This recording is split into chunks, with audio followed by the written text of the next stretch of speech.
Ku itariki ya 30 y'ukwezi kwa 11 mu 2021 iki gihugu cyahindutse repubulika gishyiraho perezida wa repubulika wa mbere, gitandukana no kuyoborwa n'umwamikazi w'Ubwongereza Elizabeth wa kabiri. Iki gihe nibwo iki kirwa cyari kivanyeho igisigisigi cya nyuma cy'ubukoroni bw'Ubwongereza nyuma y'imyaka 400 yari ishize ubwato bw'Abongereza bugeze kuri iki kirwa, bikaba intangiriro zo guhinduka koloni yabwo. Nicyo kirwa kiri mu burasirazuba kurusha ibindi byose byo muri Caraïbe, ni mu nyanja Atlantique muri Amerika ya ruguru. Ni ikirwa gipima kilometero kare 432, gituwe n'abantu 288. Bitekerezwa ko iri zina Barbados riva ku ijambo ry'igiportugais Os Barbudos cyangwa se icyespagnol Los Barbudos, yombi asobanura barbu, umuntu ufite ubwanwa. Ntabwo hazwi impamvu iki kirwa cyiswe cy'abantu bafite ubwanwa bwinshi. Hagati y'umwaka wa 400 na 700 iki kirwa cyari gituyeho bakavukire b'Abanyamerika bamenyekanye nk'Abamerindien.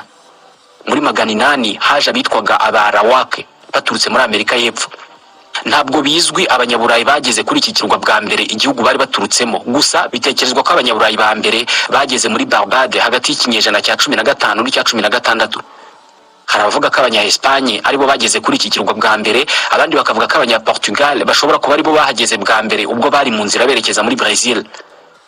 Abongereza bageze bwa mbere muri Barbados ku itariki ya 14 kwa gatanu mu 1625. Bwari ubwato bwari butwawe n'Umwongereza witwaga John Powell. Mu kwa kabiri mu 1627 nibwo Abongereza ba mbere batangiye gutura kuri iki kirwa. Mbere na mbere batuye ahitwa Hall Town. Uyu munsi ni umwe mu mijyi y'ingenzi muri iki gihugu. Abongereza bakimara gutura kuri uyu mujyi bahise banawita Jamestown kubera ko iki gihe Ubwongereza bwatwarwaga n'umwami James wa mbere. Bavuga ko hagati y'umwaka w'1640 n'1660 kimwe cya kabiri cy'Abongereza bashakaga kujya kuba mu mahanga bajyaga mu gice Barbados iherereyemo. Mu 1650 aka gace kari gatuyemo Abongereza 44,000. Gusa ubwami bw'Ubwongereza bwanazanaga hano Abongereza bakoze amakosa bakaza guhanishwa gukora imirimo y'agahato. Bayikoraga imyaka 5 ubundi bagahabwa ubwigenge. Iki gihe kandi Abongereza bazanye Abanyafrika benshi nabo baje gukoreshwa imirimo y'agahato. Abenshi bakuwe mu burengerazuba bwa Afrika. Abagera ku 62,000 bakuwe ahitwa Biafra, ubu ni muri Nigeria, usibye ko kuva mu 1967 Biafra yitangaje nk'igihugu cyigenga ariko kitaremerwa ku rwego mpuzamahanga. Abongereza kandi bakuye abandi Banyafrika 59,000 muri Gold Coast, ubu ni muri Ghana.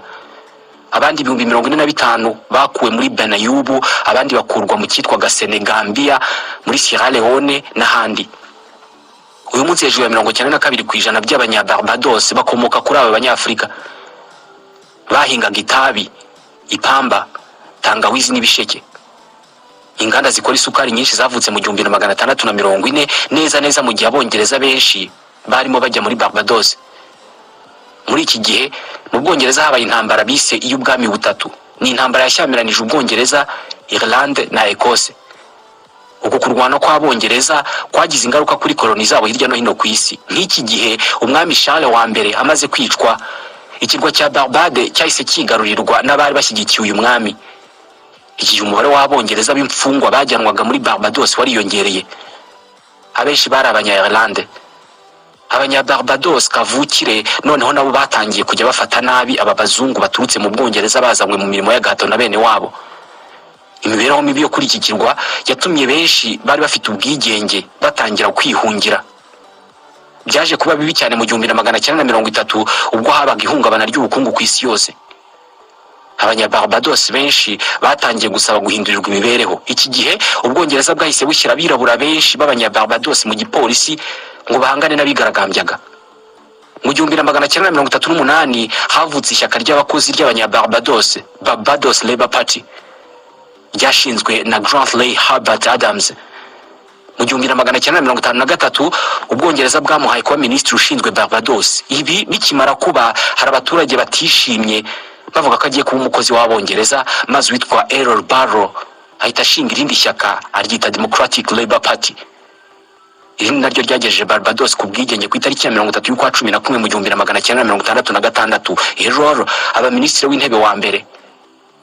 Barbados yemeye guhita yinjira mu muryango wa Commonwealth maze umwamikazi w'Ubwongereza agakomeza kuba umuyobozi wayo. Ibi niko byagenze kugera ejo bundi mu kwezi kwa 11 mu 2021 ubwo igihugu cyafataga icyemezo cyo guhinduka repubulika, maze wari gouverneur general Madame Sandra Mason aba presidente wa mbere w'iyi repubulika nshya.